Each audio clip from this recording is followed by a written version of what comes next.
Bem-vindo ao Justa Causa. Hoje falamos de perdão fiscal. São vários os contribuintes que têm beneficiado desta amnistia. Foi o caso de Ricardo Salgado, que utilizou este regime excepcional. Uma regularização de dívidas que acaba por ter custos para o Estado. Há quem considere que a amnistia, por vezes, leva a que se perca o rastro do dinheiro. Este é o tema do Justa Causa de hoje. Em fevereiro de 2013, o BES era notícia pelos lucros de 2012. O BES regressou aos lucros em 2012 com um resultado positivo superior a 96 milhões de euros. E pelo IRS do então Presidente. A declaração de Ricardo Salgado, referente a 2011, teve que ser corrigida. Foi alterada 3 vezes para incluir 8,5 milhões de euros de rendimentos recebidos por consultoria em Angola. Conhecem a decisão do Ministério Público sobre o assunto. Na altura, Ricardo Salgado beneficiou de um perdão fiscal, mas no âmbito do RERT, ou seja, um programa do Governo de Regime Excepcional de Regularização Tributária de 2012, que funcionou como uma amnistia dos capitais detidos no estrangeiro. Mas o que é, afinal, isto do perdão fiscal? Imagine que uma pessoa recebeu rendas e não as declarou no seu IRS. Ou que tinha dinheiro no exterior e não declarou os juros, mais-valias e dividendos derivados disso. Ou que tinha uma empresa no IRC e não declarou. Ou que, tendo declarado, não conseguiu pagar o imposto. E o imposto não deixa de ser pago. O perdão é referente a outras quantias. Normalmente há um perdão parcial de juros, ou total, e das contornações. Isto é, o Estado pode não receber os juros, mas recebe o imposto que tinha direito e, quanto muito, também não recebe contornações, que de outra maneira também não os recebia porque a pessoa não tinha dinheiro. Valores provenientes, quer de pessoas singulares, quer de empresas. Uma fiscalidade que agrada aos fiscalistas. É uma maneira de receber o dinheiro eficaz. Relativamente às situações de não declaração, que se refere mais aos RERTs, era dinheiro que o Estado português não fazia a menor ideia que existia, que nunca tinha pago impostos cá em Portugal e que, ao ser trazido para Portugal, o dinheiro está no sistema. É que está no sistema, é fiscalizável. A partir daí, juros, dividendos, mais-valias e outros investimentos, a administração fiscal vai lá buscar o impostozinho em cada uma dessas operações ao rendimento. Mas o perdão fiscal não é uma atenuação de outros crimes. A forma como têm sido feitas é positiva porque é só mesmo o facto de declarar que deixa de ser crime. O resto é tudo crime. Por isso, se houver uma investigação e a pessoa tiver o dinheiro com origens que não são lícitas, ou de fraudes, ou de outras coisas, isso é tudo crime. A situação fiscal fica regularizada, mas com custos para o Estado. Em 2013, por exemplo, para receber 1,28 mil milhões de euros de dívidas, o Governo perdoou 498 milhões em juros e coimas. É meu convidado António Raposo Subtil, advogado. Olá, viva, bem-vindo ao Justa Causa.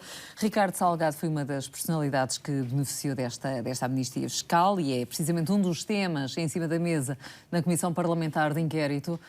O que é que se pretenderá apurar e o que é que se poderá vir a apurar?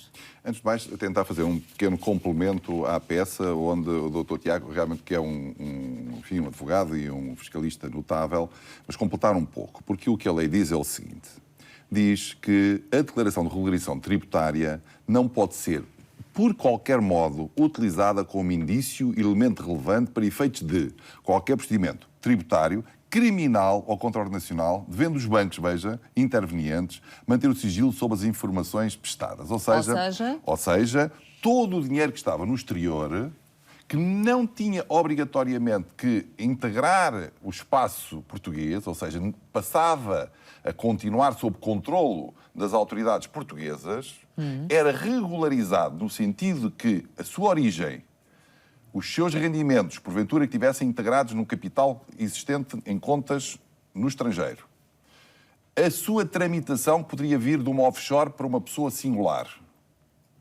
Tudo isso era regularizado pagando 7,5% desse valor. Ou seja, essa declaração em que um cidadão diz: eu tenho dinheiro, não diretamente, mas numa offshore, ou eu tenho dinheiro diretamente, ou eu tenho uma empresa que os interesses são meus, paga 7,5% nessa altura e as autoridades portuguesas ficam impedidas, de alguma vez mais, diz a lei, de averiguar da origem desses fundos. Podem, inclusive, ter origem criminosa. Porquê? Contrariamente aos outros RERTs, em que se... Aos outros regimes excepcional de regularização tributária. Aos outros regimes de perdão que às outras amnistias. As outras amnistias, também foi dito assim, já está correto. O que acontecia era que o dinheiro tinha que integrar o espaço português numa conta portuguesa em nome de um cidadão português. É que nós estamos a falar aqui de... Mas o dinheiro regularizado, deixa-me só dizer, o dinheiro regularizado era da pessoa, não era de entidades que essa pessoa tivesse como... Pois é, que há aqui algumas questões que importa esclarecer. É que houve vários regimes, inclusive o antigo líder do Banco do Espírito Santo acabou por beneficiar de vários desses regimes. O mais significativo é este. Nós estamos a falar de 2005, 2010 e 2013. Portanto, houve vários regimes de perdão fiscal, mas foram estes os três principais, poder-se-á dizer. Para montantes existentes no exterior, porque aquilo que foi referido na peça são regimes de perdão para empresas portuguesas e para transações e relações no Estado português. E em 2013 foi exatamente quando Ricardo Salgado foi ao abrigo desse regime que Ricardo Salgado regularizou as dívidas fiscais que tinha, inclusive tinha-se alegadamente ter-se-á esquecido de declarar 8,5 milhões de euros, sensivelmente. Há aqui alguns problemas, alguns obstáculos, alguma perturbação na investigação que nós sabemos que está a ocorrer nesta altura? Total. Temos o caso dos submarinos, temos N processos onde é preciso apurar a origem dos montantes que estavam recepcionados por algumas pessoas.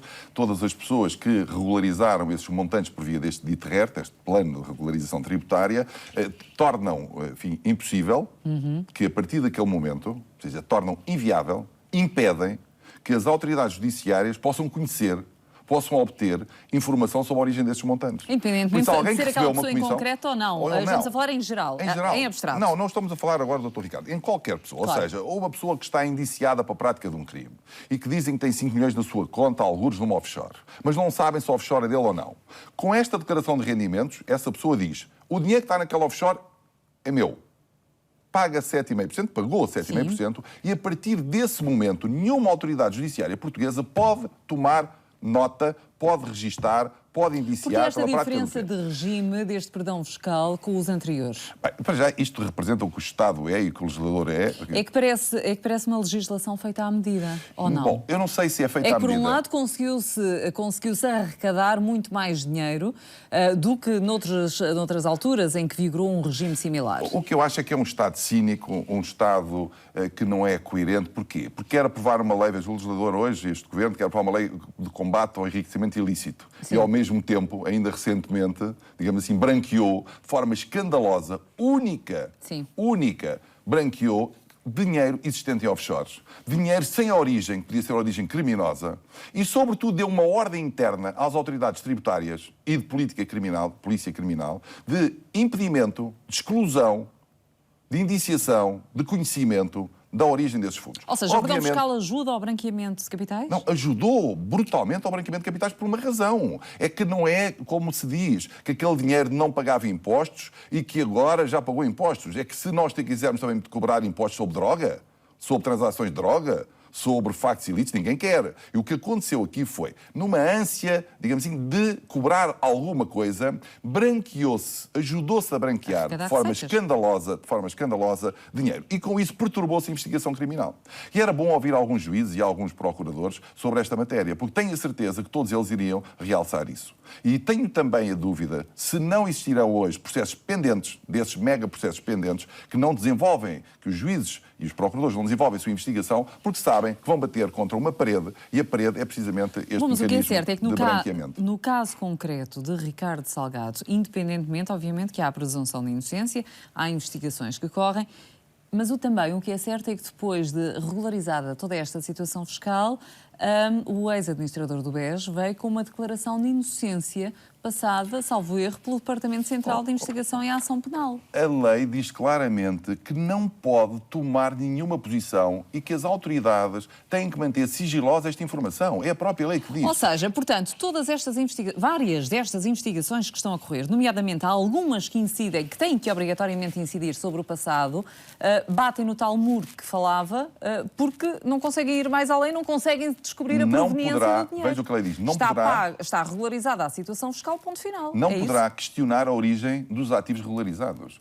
A lei diz que as entidades públicas portuguesas não podem questionar, averiguar a origem dos fundos. O que quer dizer que os fundos podem continuar no estrangeiro, um dia entram em território nacional, na base daquela declaração dizer, olha, os 5 milhões são estes, podem não ser aqueles, podem ser outros. Aqueles já podem ter circulado para outro sítio qualquer, para branquear outra operação qualquer, e a pessoa tem uma carta, digamos, de entrada dos 5 milhões, exemplo por 5 milhões, de entrada de fundos em Portugal, sem que ninguém possa dizer de onde é que vem. E depois querem os bancos fazer combate ao branqueamento de capitais. Ou seja, mesmo que tenha existido, noutros casos, transferências, nomeadamente de dinheiros para offshores, não se sabe exatamente outra vez a proveniência, se era respeitante ao dinheiro alvo de regularização, não se sabe. Alguém que tenha 5 milhões numa conta hoje, numa offshore, e que tenha dificuldades em explicar, se disser, olha, este dinheiro que está aqui foi aquele senhor que já regularizou esses 5 milhões para um RERT e que pagou 7,5% e que nos deu, e que nos ofereceu, está a ver? Aquela prenda, que me deu de prenda aquele montante, automaticamente, eu, o último destinatário, também fica coberto daquela declaração de branqueamento de capitais. E depois os bancos são obrigados, quando se passam um cheque sobre uma offshore, quando se abre uma conta, a fazer declarações, porque nós não podemos deixar circular fundos que não sejam com origem, enfim, lícita. Nós fazemos isso para a nossa atividade cotidiana. Mas depois, nestes momentos, o Estado atua em sentido contrário e, naturalmente, desequilibra por completo, descredibiliza por completo e, sobretudo, desincentiva a promoção e a averiguação do ilícito criminal. Esse perdão aplica-se a qualquer tipo de pessoa, obviamente, não é só a quem tem dinheiro lá fora, só que acabei por este perdão é só para ativos no exterior. Atenção, nós não estamos a falar na regularização de empresas nacionais. O título disto é extinção de obrigações relativas a ativos colocados no exterior. Este perdão, 7,5%, significa que eu, se tiver fugido aos impostos e devia pagar 54%, se tiver esse dinheiro, 5 milhões, numa offshore, que eu poderia, nesta altura, ter trazido para Portugal pagando unicamente 7,5%. É isto que significa.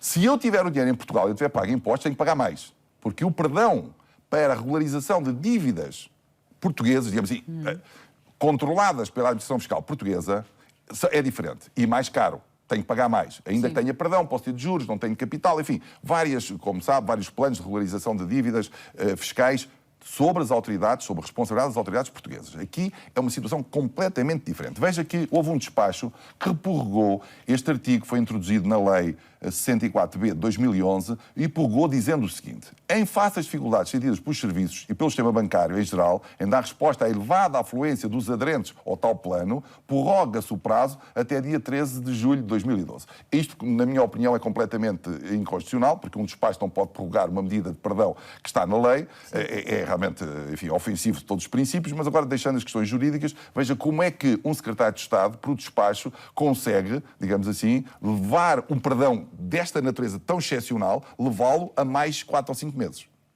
Agora, em sede de Comissão Parlamentar de Inquérito, se é ao nível investigatório das autoridades que investigam, nomeadamente o Ministério Público, o Departamento Central de Investigação e Ação Penal, que é o titular deste tipo de casos, o que é que a Comissão Parlamentar de Inquérito pode tentar descobrir quando quer saber exatamente contornos do perdão fiscal de que beneficiou Ricardo Salgado? Deixe-me aqui dar um exemplo um bocadinho fora do tema, mas só para perceberem. Quando foi o processo do Dr. Isaltino Moraes, andaram 8 anos à procura se o dinheiro que estava na Suíça era do sobrinho, se era dele, não importa aqui, e estávamos a falar de 400 mil euros ou qualquer coisa do género. Anos para investigar o que é que era, o que é que não. Hoje, sabe o que é que vai acontecer? O inquérito, a comissão de inquérito, os seus deputados vão dizer ao senhor: o senhor recebeu na sua conta bancária 4 milhões, 5 milhões, recebi. E de onde? Não tenho que dizer. Porquê? Tenho aqui uma declaração que o Estado português me deu a dizer que estou dispensado de dar conta da origem desses montantes. Mas foi receitas do trabalho, foi juros, foi ofertas. Não sou obrigado a dizer, tenho aqui uma declaração e Vossa Excelência, os seus deputados, estão impedidos de me fazer perguntas sobre essa matéria. Pergunto, para que é que serve esse inquérito? É uma curiosidade, tipicamente do que nós hoje temos, reality shows e telenovelas baratas que vão, enfim, ser agora propagandeadas nos outros meios de comunicação social. É o que serve esses deputados que vão fazer esse inquérito. E por parte do Departamento Central de Investigação e Ação Penal? Não, aí é ouvir os juízes. Eu gostava que pudesse ouvir um juiz, um procurador, e de certeza que lhe vão dizer, efetivamente, esta medida limitou, limita e continua a limitar grandemente, de forma muito relevante, a investigação penal. E porquê que o Poder penal. Legislativo acomoda-se, se é que poderia utilizar o termo, com essa situação? Não se acomoda. Ou acomodou-se? Não se acomoda. Eu acho que a lei do enriquecimento ilícito parte... que a atual Ministra da Justiça tanto quer fazer vingar, poderia fazer mudar alguma coisa? Porventura, mas só que não é compatível com medidas desta natureza. É que estas medidas... Uma colide com a outra. Uma colide com a outra. Portanto, aí não há nada a fazer. Já vamos falar, António Raposo Subtil, em relação a outra matéria de que importa dar conta. Os países da União Europeia podem negar apoios a imigrantes. O Tribunal de Justiça da União Europeia, no Luxemburgo, deixa assim nas mãos dos Estados-membros a decisão de ajudar ou não os cidadãos que entram nos seus países. Esta sentença dá assim razão à Alemanha, que não quis dar apoio a uma imigrante romena que não queria trabalhar. Para a Alemanha, as regras à imigração devem ser apertadas para evitar os abusos à livre circulação. David Cameron escreveu no Twitter que apoia a decisão do Tribunal Europeu. António Raposo Subtil, um comentário em relação a esta decisão do Tribunal Luxemburguês. Eu acho que este excesso de preocupação, uma opinião não é muito jurídica, mas enfim, de cidadão, de preocupação de controlar a entrada e saída de pessoas de países por risco aumentar quando essas pessoas circulam e podem também... Aqui tem a ver principalmente com os apoios sociais, deixam de ser dados aos seus próprios cidadãos. Sim, mas é um risco que é ao deixar, digamos assim, que algumas pessoas entrem no país, provoca desequilíbrios sociais, desemprego mais nos cidadãos nacionais do que os outros, e todo esse risco, alguma conflitualidade. E como jurista, esta abordagem, esta sentença, causa-lhe alguma confusão? Eu acho que é muito discutível. É discriminatória? É discriminatória, isso manifestamente, e são dos princípios que nós temos nas nossas democracias mais recentes e, sobretudo, mais aceitáveis, porque há democracia de vários tipos hoje, julgo que é manifesto que é reprovável. Agora, eu tenho dúvidas se nós conseguiremos, no plano político, conseguiremos evitar que cidadãos nacionais continuem a ser tolerantes relativamente a cidadãos não nacionais, não desse país, quando depois nos países, enfim, não há reciprocidade e às vezes até alguma também discriminação significativa.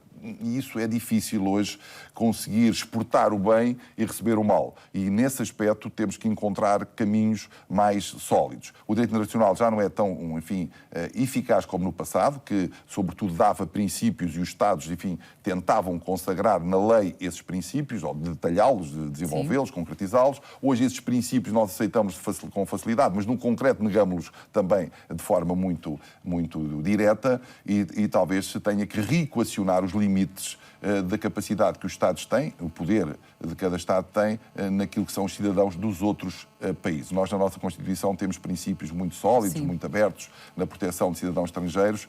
Outros países, porventura, também têm, que é o caso do Luxemburgo, também têm nas suas Constituições, pois na prática é tudo ao contrário e aí é negativo ver alguém do espaço europeu e alguém, um país relevante e um país com muita notoriedade no espaço europeu, a tomar posições um bocadinho contrárias ao respeito do princípio de igualdade e do tratamento e da ajuda, às vezes até humanitária, que esses cidadãos estrangeiros merecem nesses países. António Raposo Subtil, muito obrigada por ter vindo ao Justa Causa. Foi Justa Causa, obrigada pela atenção.